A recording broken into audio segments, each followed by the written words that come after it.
Well, you guessed it. We're back.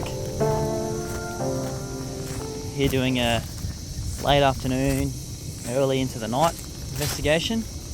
I was just stopped to whiz on the way in and someone's decided to have some fun with a shotgun. Nice. Interesting. So we're heading down to the car park. We're waiting for Matt. And we're just going to camp, sit around the dam and see what happens. See if we stay late or not. From the distance, I'm guessing sorry, we just got some tree line. It had to have Sasquatch Odyssey going on. I had a chat to Brian today, so keep an eye out for that one coming up in the next couple of weeks. It was awesome chatting to him. But yeah, we'll head down to the park, wait for Matt. So I'm just doing a lap. One guy just drove out as I was coming in, and it looks like there's no one here at all because it's disgustingly hot. There's a fuck ton of rubbish over there, which is disgusting. Obviously from the Invasion Day celebrations, Australia Day, whatever you want to call it.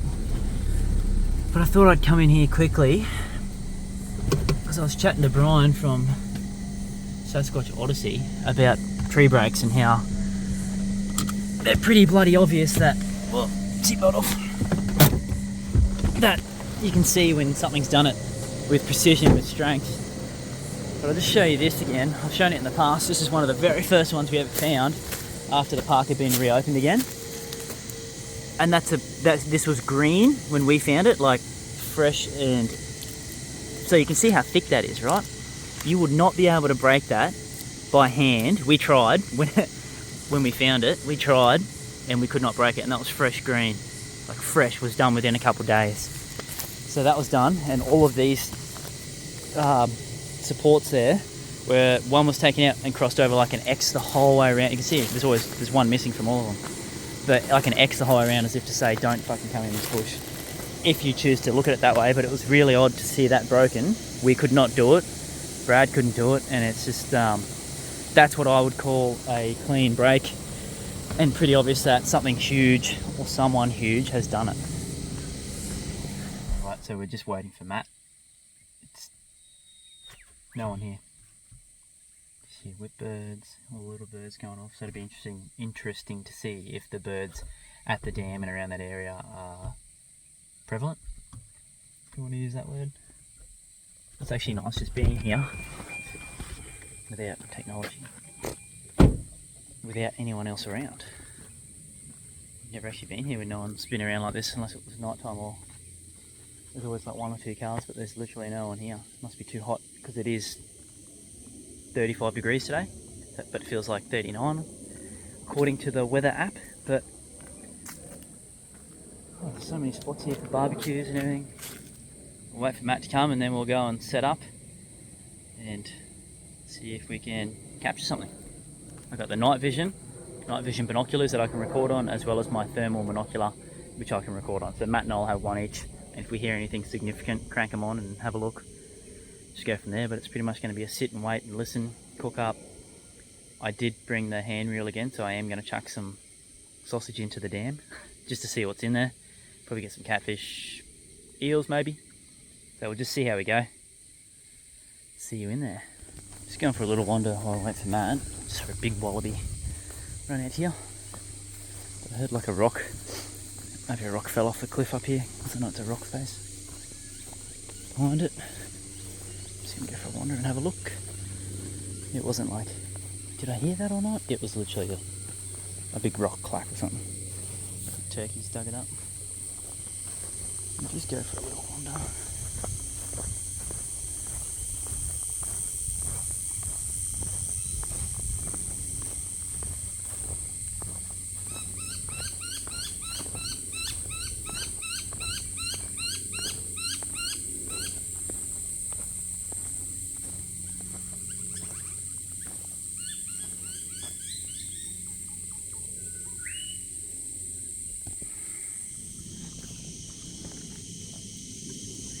It was up here more where the big clack came from. I'm not saying it was a communication clack or anything. You see, obviously people come down here a lot. This is just off the main part of the park where people would go. You can see someone's built a little wall, like a dam. But I did hear a single. Let's go and have a look. It's tricky because you're always looking down so that you don't stand on a snake or anything. But because of that, you miss a lot of wildlife that's running away from you that you didn't see straight away. You have a quick little on there.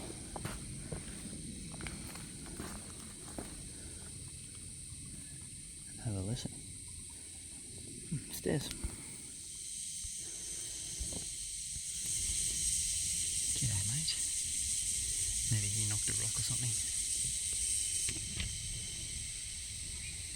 I doubt that he'd be here if there was anything else.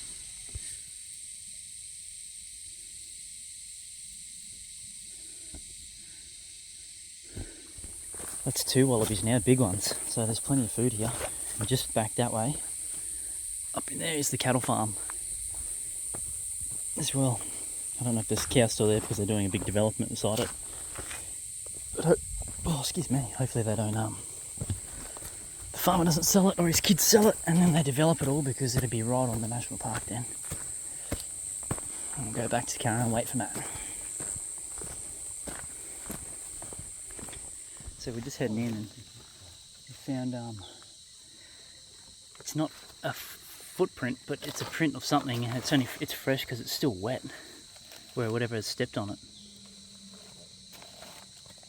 Weird. And then you got this right beside it, another impression that looks like a foot right there, but you can see this is still wet from whatever stood on it, so whatever did it, it's still close around. It's almost like a kid's footprint, but there's no one in the park, as you've seen. Just setting up a game trail. You've got a clear broken stick there that someone or something has knocked over, but it's not a walking trail, it's a game trail, this one.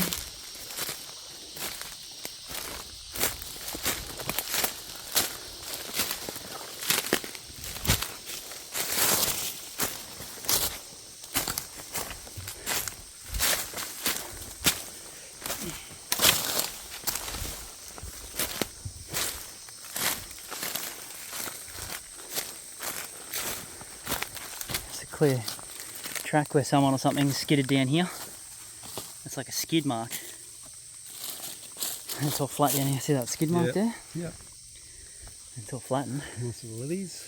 And there's our Pretty good spot for a cook. there's our spot right there. Alright, we found a nice area. There's the dam. We're in this area. This nice flat spot that we're gonna be doing our cook up and just sitting and listening. But I've already walked here and you can't see my prints. You wouldn't see anything else, but we just saw this. It hasn't rained in 2 days here, so it's not rain, it's laid it over, so something's gone in there. You can even see it's chewed that big bit of dead grass or stood on it, so it must be a ruse or something. You can see where they've gone in and sat there and then pissed off up that side. That's not Knox, that's Matt wandering through the bush. I'll see you when we do our cook up and if we experience anything. Oh, just quickly, I'll try and clean the lens with whatever dry bit of shirt I have. It's bloody hot. It's hot. It's humid. It's disgusting. But, you know, just got to get out and do these things if you want to answer questions. But up on this bank here is where so Dean, Harrison and the other team members on the AYR were sitting around this dam at night after they interviewed the witness that had his encounter down below there, and with his old military night vision or thermal that can only take photos. Dean saw one, he watched one walk down here and then go behind a tree and peek him. And he's got a photo of that on the AYR website. You just see this heat signature leaning around a tree. So that's why we've chosen this spot. Yeah, it's going to be humans. Do a cook up, see if we can attract anything in. So Matt's just pointed this out. We are in an area where really no one comes, like there's no clear walking track. You got to bush it through here or game trails. So I mean we are here, so someone could have done it and come here, but I've never seen footprints here or anything. So it's a bit odd that someone would stack them like that. Who knows, it could be the hairy man.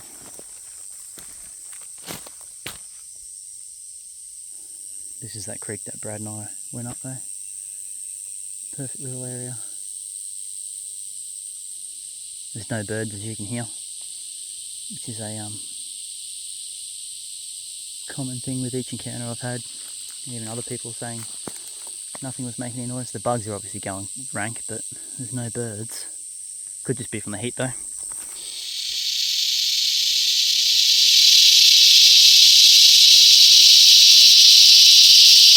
Oh, that's piercing the noise.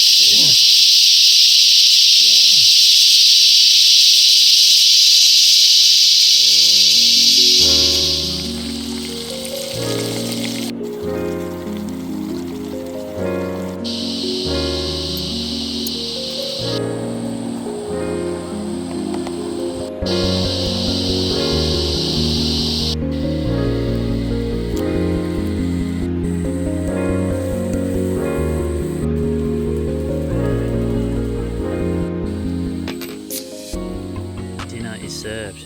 We got some mi goreng noodles, only the best. If you're going to get these, we've both agreed this is the best brand that you could get. Absolutely add the chili in. Got an egg in there as you saw. We've got our meat on the side with some onion. Doesn't get better than this. Matt's over there doing a bloody smorgasbord. Look at that. Mushies.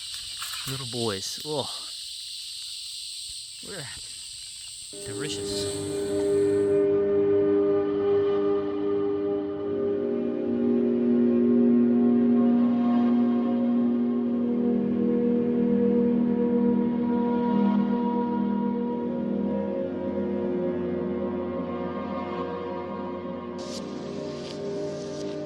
Dinner done.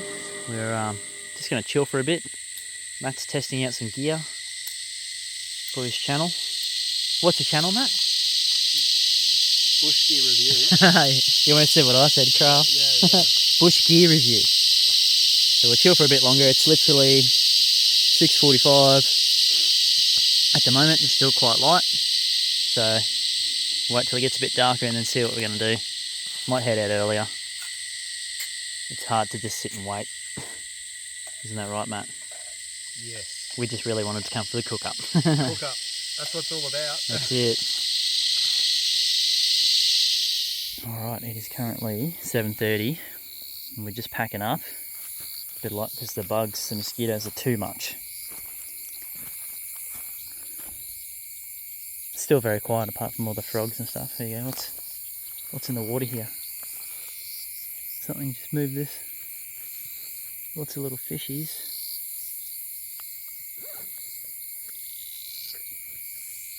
But we're going to pack up and head out. Oh, look at all the little frogs on there. Little guy. Zoom in on him, hey? Where is he? Down here. Right there. G'day, mate.